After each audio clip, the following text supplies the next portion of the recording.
Hola, ¿qué tal? Asistimos a un nuevo episodio del canal de Marisa Domene, Nuevo Viaje a Ítaca.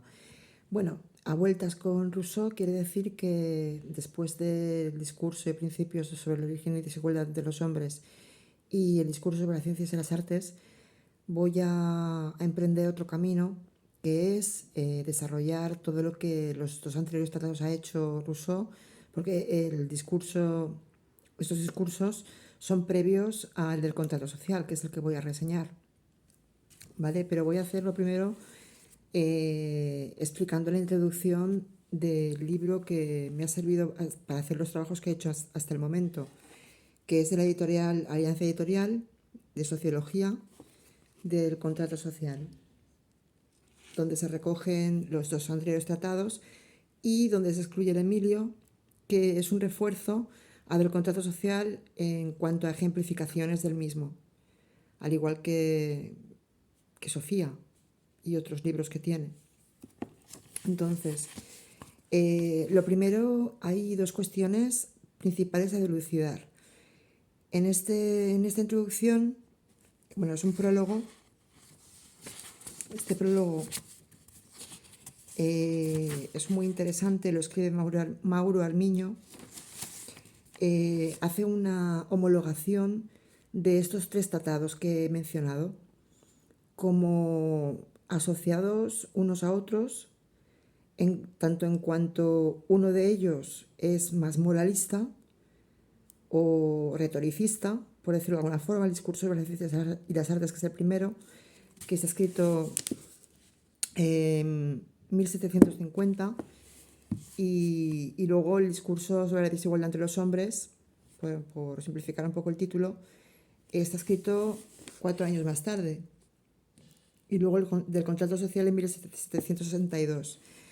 Entre medias, Rousseau hace desarrollos, hace apuntes y hace intentos por hacer el de contrato social, por hacer un tratado sobre economía política, donde esboza las primeras bases de su ideología política y los fundamentos y programas del contrato y de la parte contractual que él defiende, porque el hombre tiende al bien por naturaleza en el estado de naturaleza. Y esa oposición hace que desde el punto de vista antropológico, que luego desarrollará después del discurso de las ciencias y las artes, contraponga el hombre social o el hombre primitivo al hombre civil o al hombre social, digamos, ¿no? Hay entre medias también una etapa transicional ideal para el hombre, donde todavía no se ha pervertido la virtud, porque en definitiva Rousseau busca dos cosas, la verdad y la igualdad. Entonces, no, que estoy haciendo un vídeo.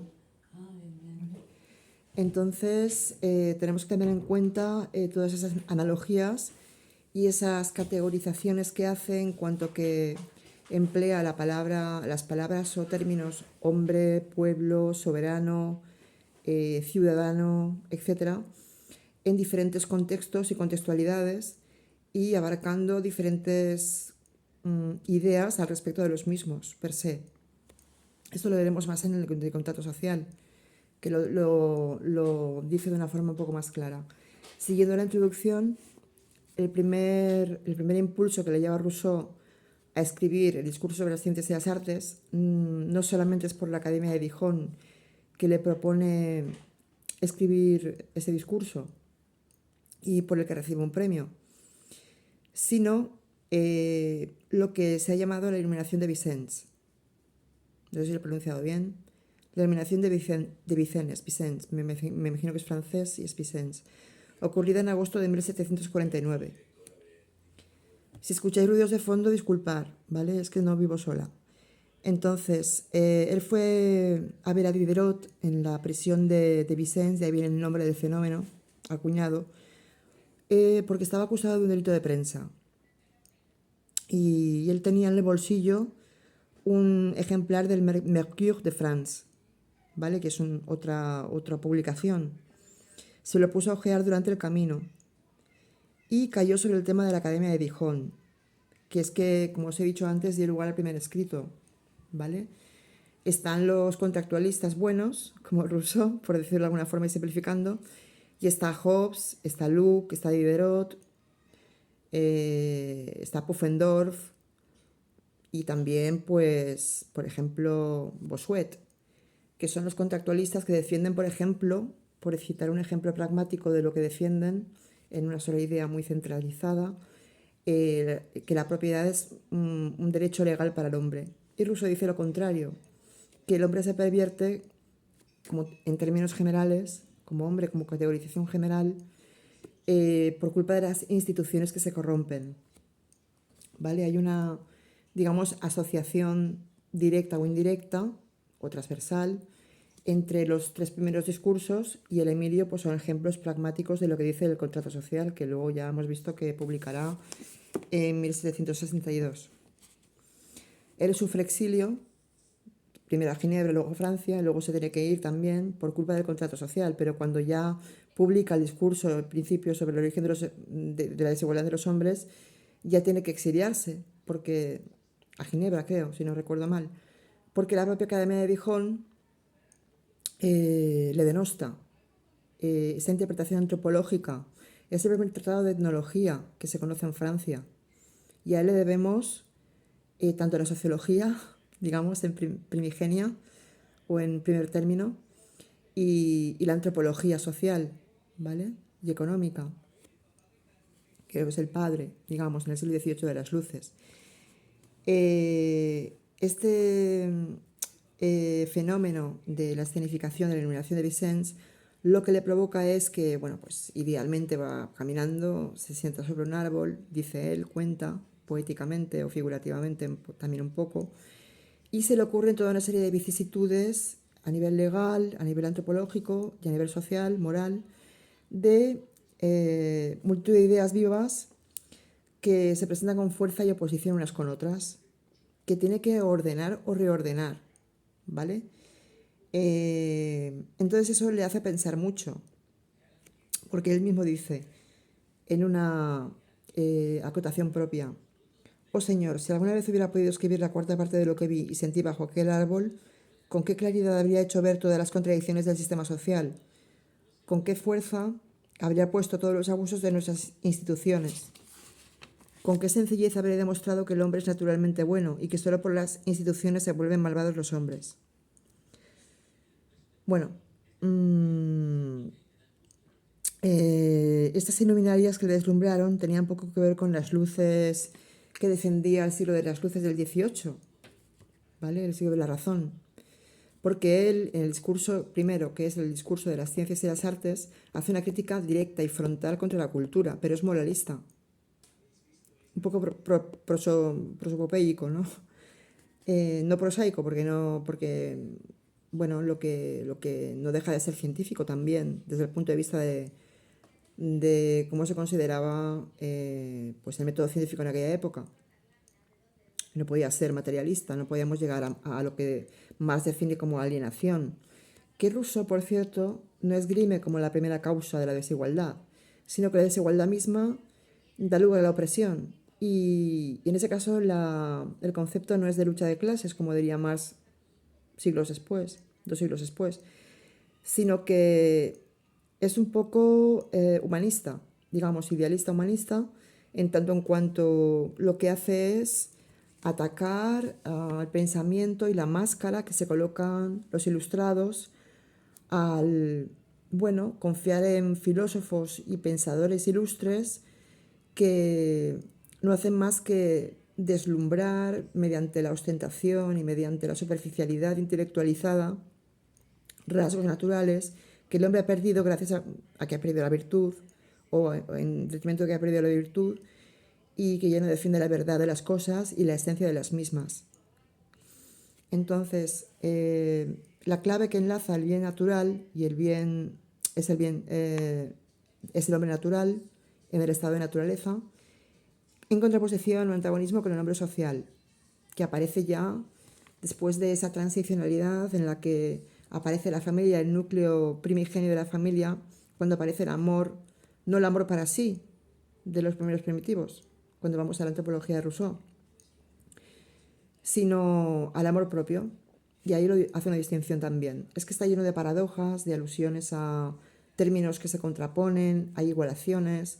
Luego hay contradicciones en otras partes de las analogías que se interpretan de otro modo diferente, tanto en cuanto los criterios son antropológicos, sociales o morales, pero es motor ese amor, en primer lugar, que da lugar al amor de pareja del hombre primitivo con la hembra y luego por parte paternal hacia los hijos, que es una estructura de tres, trifásica, que luego se complejizará con la aparición del lenguaje, que también lo establece en el discurso sobre las ciencias, en el Tratado sobre la desigualdad de los hombres, porque eso también da lugar a otros fenómenos emocionales y otros intereses particulares, como el odio entre los individuos, dando lugar a una jungla en la que la sociedad lo es porque el hombre moderno tiene esa máscara, que es el leitmotiv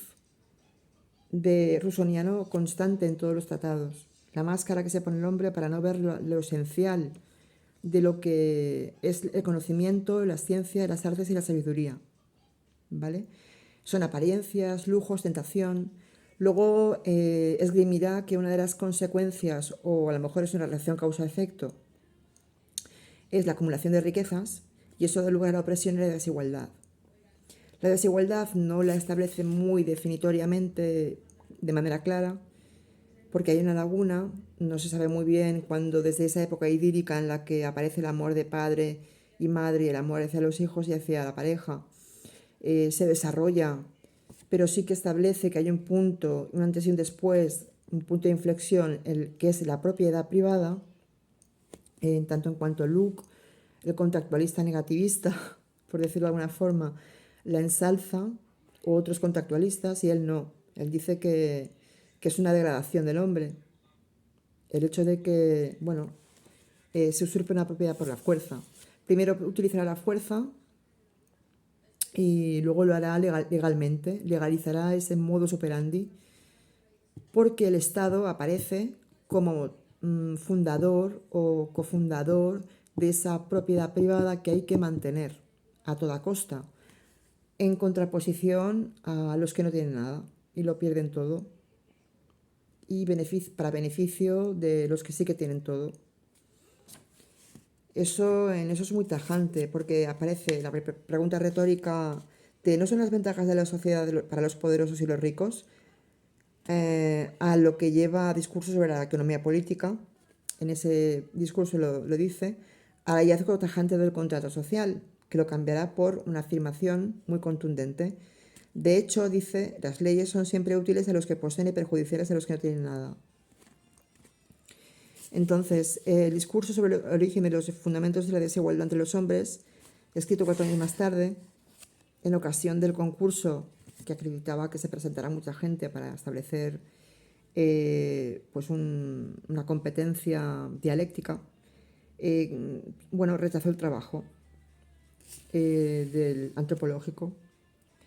Y si fue premiado en las ciencias y las artes, luego hay una denostación y un proceso de, pues, lleno, repleto de críticas en las que, bueno, le mandan folletos, le escriben cartas, él se cansa de contestar, pero tiene que exiliarse, ¿vale? Porque, bueno, era una evidencia que el Estado no podía soportar que criticaran precisamente el origen de la sociedad civil, como él mismo indica, con una sofisticación del razonamiento puro, ¿vale? O esencial. Bueno, él también supone que el hombre natural, pues también es muy distinto al hombre social por ese hecho de la propiedad privada, y porque luego para institucionalizar las leyes y el primer pacto social que es necesario según Rousseau, porque no hay más remedio, porque ya instituido el gobierno de facto, si se instituye mal, pues ya hay que solucionarlo de alguna forma, porque ya está depravado, de pervertido de antemano. cuando se sustituye mal o cuando se degrada por el hecho de las guerras, porque es otra de las consecuencias de ese desarrollo intelectualizado, pues bueno, es cuando él establece que el odio, eh, la competencia de los talentos, la máscara que se pone la gente, o los ilustrados en este caso, ¿no? Pues lo que hace es que, bueno, que de ahí la frase el hombre que medita es un animal depravado, que muchas veces se coge fuera de contexto. Porque dice que en lo natural hay siempre dos características que sí pertenecen a todos los animales. En el tratado antropológico lo especifica mucho más. Hace una comparativa con los animales, porque el hombre se somete al instinto y carece de lucidez para enjuiciar y no tiene conciencia, solo trabaja antes de la división del trabajo o especificidades de las tareas que hay que hacer para mantenerse a la familia y a él mismo,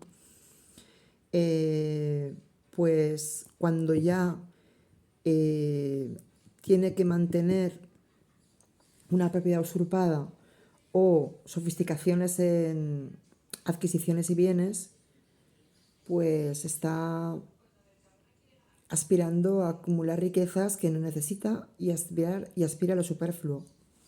De ahí viene la crítica principal del discurso sobre las ciencias y las artes, que luego postulará antropológicamente como origen de por qué sucede el paso del hombre natural al hombre civil, con una serie de lagunas que luego pues intentará resarcir en del contrato social.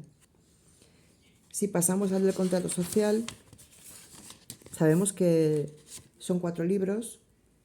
Lo voy a intentar sintetizar un poco. El prólogo. Los 2 primeros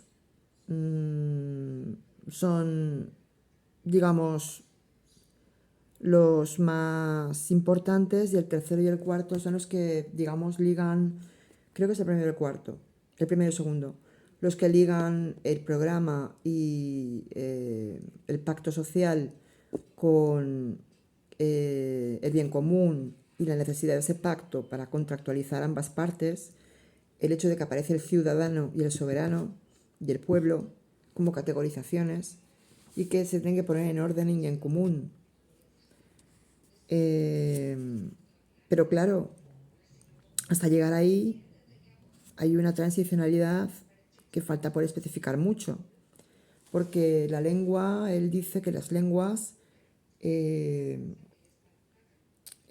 pues surgen por la necesidad y surgen también pues fuera de la mano del hombre, por una cuestión antinatural, por una serie de necesidades de que los grupos humanos se agrupen entre ellos para establecer esa competencia por los bienes y por la propiedad privada.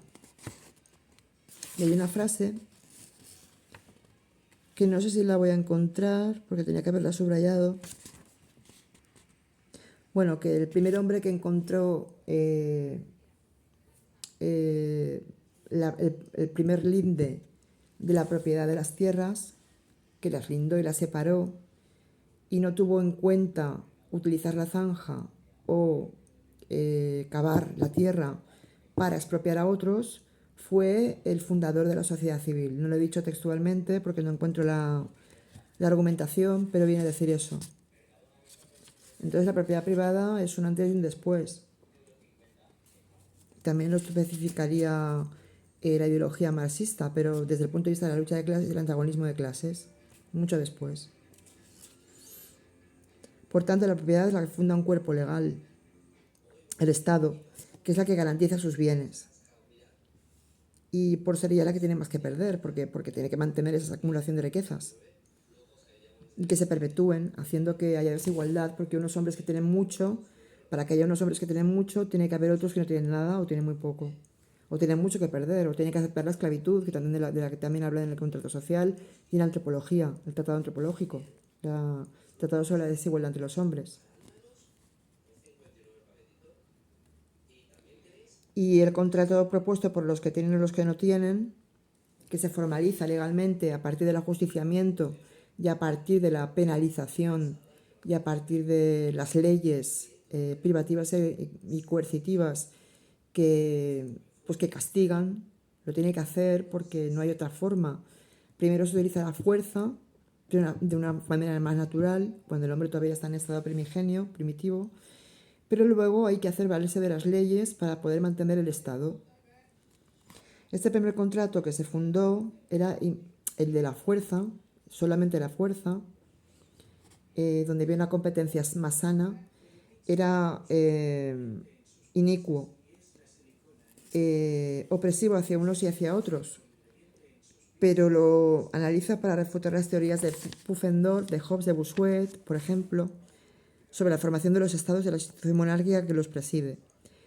La conclusión lógica de ese desarrollo, estoy leyendo textualmente, conceptual hubiera sido, según Cercle, porque utiliza el recurso de autoridades de varios autores, que los pueblos tuvieran, tanto para estar de acuerdo como sobre todo para refutar, como uno de sus derechos inalienables el de la insurrección, pero que Rousseau no acepta la insurrección, acepta la asociación y acepta pues los referéndums y la asociación, en tanto en cuanto él predice que para preservar el estado de la opresión y de la desigualdad y de la corrupción a la que se llega muchas veces en cualquier forma de estado, pues hay que tener en cuenta que eso es un proceso inevitable, porque el hombre está depravado por las propias instituciones. El propio Rousseau dejaría en las confesiones testimonio de la gestación del contrato, en primer lugar, porque hizo primero unos esbozos, que luego desarrollaría y publicaría en 1700, si no recuerdo mal, 62, que las fechas son un poco malas. Se instala en Hermitage y tiene magníficos proyectos. Desde entonces, hasta 1751, no se dedicará a ese trabajo en particular de manera taxativa, con un borrador lleno de lagunas del contrato social me estoy refiriendo, y que se conoce por el nombre de manuscrito de Ginebra. Lo único seguro haciendo un desarrollo sinóptico de los trabajos que ha hecho. Un poco, ¿no? Aunque en contratos estaban ya inmersas algunas cuestiones legales y jurídicas desde el punto de vista antropológico en el origen de la desigualdad de los hombres, hay elementos ajenos a este último libro y que forman la clave de la teoría política de Rousseau. Por eso es muy importante atender también de la cronología, porque es el último libro que escribe, creo recordar, si no es el Emilio o conjunto con el Emilio, pues es, por ejemplo, donde establece la concepción de la voluntad general y la subordinación del poder ejecutivo al poder del pueblo, al poder soberano. Lo pone por encima al pueblo y al poder soberano sobre el poder ejecutivo, es decir, sobre el gobierno legítimo o ilegítimo, digamos, en función de si se ha degradado o si se ha instituido mal desde un principio. Bueno, pues no hay mucho más que decir, solo que este texto supone, en primer lugar, la enajenación total del individuo y la comunidad, y en segundo lugar, la ganancia de lo que se pierde, es decir, cada individuo recibe los derechos que los demás miembros de la comunidad enajenada a esta.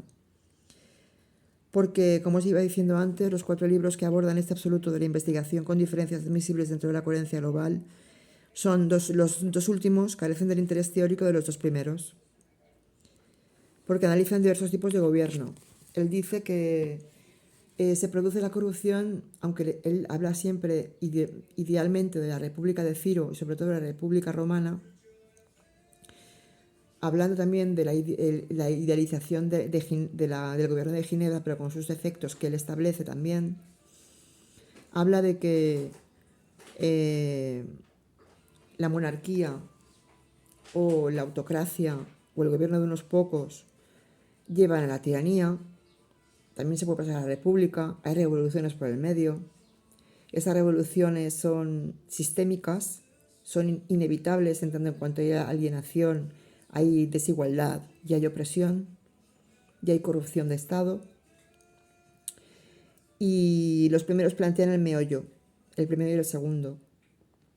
Porque, bueno, eh, explica la formación de las sociedades humanas con la consiguiente alteración del hombre y de sus modos de vida, de sus costumbres, pero desde un punto de vista jurídico, legal y político.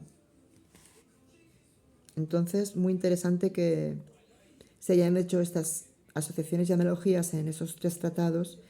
Y el Emilio, pues me lo tengo que leer, como os he dicho en alguna otra ocasión, porque todavía no me lo he leído, que es del Emilio de la educación, donde sienta las bases de por qué originalmente, desde el punto de vista del hombre y del buen ciudadano, esa deformación y esa máscara se la coloca desde la educación temprana con el cuidado de los hijos. Pero bueno, es otro tema a dilucidar.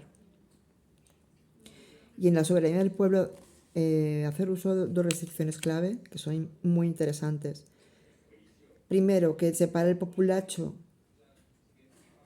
con el resto de la Ilustración, a la que critica exagerada y contundentemente, en tanto en cuanto son los filósofos y los poetas los que se encargan de enmascarar y los que se encargan de la ostentación, por ejemplo, pues de los imperios.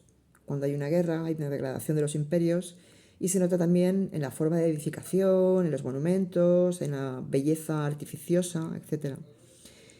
Y luego, bueno, con voltear la cabeza, ahí sí que coincide, el populacho canalla, aquella parte de ciudadanos carentes de propiedades, pues no son un ciudadano ideal. Y en segundo lugar, las mujeres, porque ahí hay que establecer que Rousseau, aunque es a contracorriente de su siglo, que dice cosas muy positivas y muy buenas a favor del hombre y de la conformación de las sociedades humanas para establecer el origen sistémico de las mismas y de las costumbres de los hombres, pues para las mujeres no tienen una importancia secular, nunca la habían tenido, ni tampoco en el Senado ni en el Congreso, o en el Senado de Roma, por ejemplo, ni en la parte del modelo político de los gobiernos. Y en este aspecto antifeminista pues va mucho más allá que los otros contractualistas. Pero bueno, tiene cosas interesantes, que carece de los datos empíricos necesarios para establecer una ley o leyes con verdades absolutas que definan su propio programa político y su modus operandi a la hora de establecer por qué se establece la sociedad civil frente a la sociedad natural, ¿vale? Que es una principal cuestión antagónica generalista que establece en los 3 tratados. Luego hay que hacer pues diversificaciones, detalles, remarcar cosas, especificidades, pero bueno, es muy interesante que se lea el del contrato social. Y bueno, hasta aquí espero que os haya adelantado un poco lo que va a ser estudiar un poco las partes de los 4 libros del contrato social a principios del derecho político. ¿De acuerdo? Pues espero que os haya gustado. Marisa Domenech, un saludo.